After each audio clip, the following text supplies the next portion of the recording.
Hi everyone, I'm Precious And I'm Noe Domingo.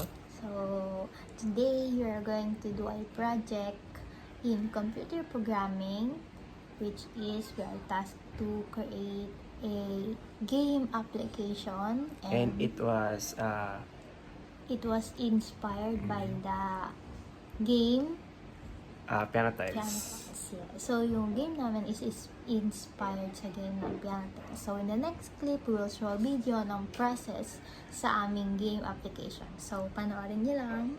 See ya! See ya! So good day everyone, this is our game, Piano Tiles. So ito po yung form namin. Yan. Then, gumawa kami ng difficulties, which is yung easy and medium. Ito po yung easy namin. Yan. And ito naman po yung medium. Ano kabila? Ito po yung sa medium. Yan. And ito naman po yung class namin para sa tiles, no? Yan. So let's run. Check natin yung game.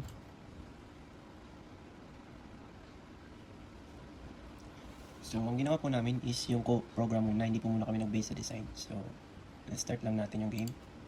And pili tayo ng difficulty. So unahin natin yung easy. Yan.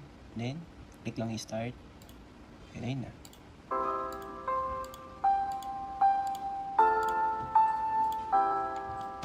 Dito ang ginamit namin is yung click event. No? So ayun si kinikita lang namin siya gamit yung mouse.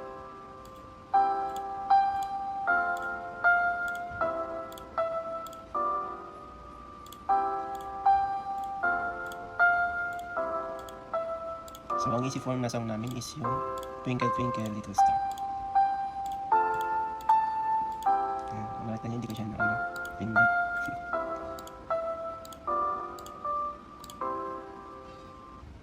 Ayan, tas here, ito po yung back images natin. Ayan, click lang yan para mag-back siya ulit.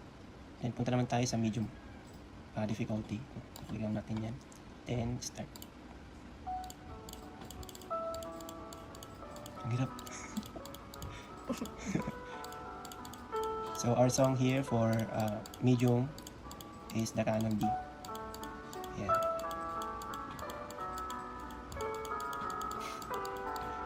So can see medyo mahirap. So that's all for our progress sa aming output.